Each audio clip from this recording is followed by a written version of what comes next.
Apa lagi Pak Kodi? Basuh puani kat belakang tu. Ya Pak Kodi. Alah, ini tu tanya apa semua jawab kereta. Memang tak pernah nampak tu. Ini original ni. Daripada Afghanistan. Uish, batu apa nama ni? Batu jalan.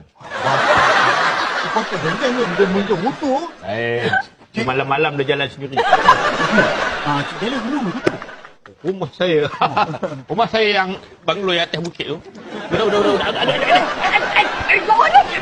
Pak Kodi. Allah. Oh, ni. Pak Kodi buat apa tu? Tetamu.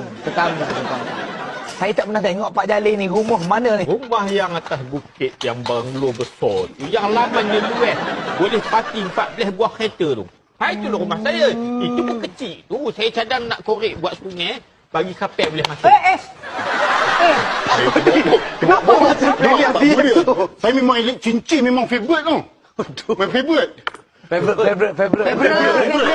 Pak, kita kapal, kita korek, semua boleh. Besar tu. Kejap. Saya tak puas hati dengan Pak Jalil. Pak Jalil cakap tadi, rumah Pak Jalil atas bukit tu. Bukit tu, kalau tak salah saya, banglo tu 10 tahun. Dia orang tak duduk, menipu ni. Nipu.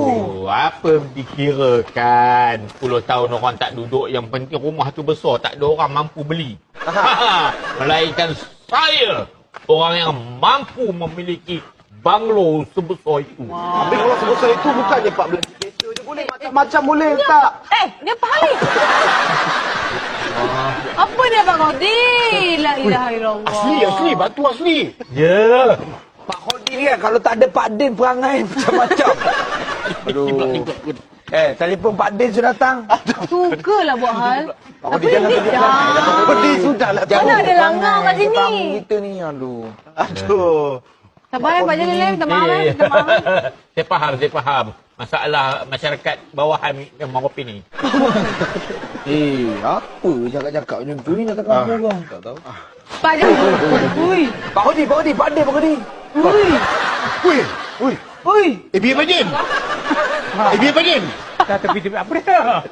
Nama apa tadi? Biar Padin, nama betul itu asli. Apa dia? Biar Padin. Sekarang rumah pakai perabot Itali. Orang kampung ni tak pakai dah perabot Itali sebab banyak beruk ni kata ni. Kita semua buat sendiri. Yelah, itu pun yang sesuai pun. Orang kampung lah. Semua biasa. Ya. Jadi apa-apa, saya balik dulu. Nak tengok orang nak datang rumah, nak hantar perabot Itali. Cincin. Saya balik dulu ya. Assalamualaikum. Dekat ni. Kalau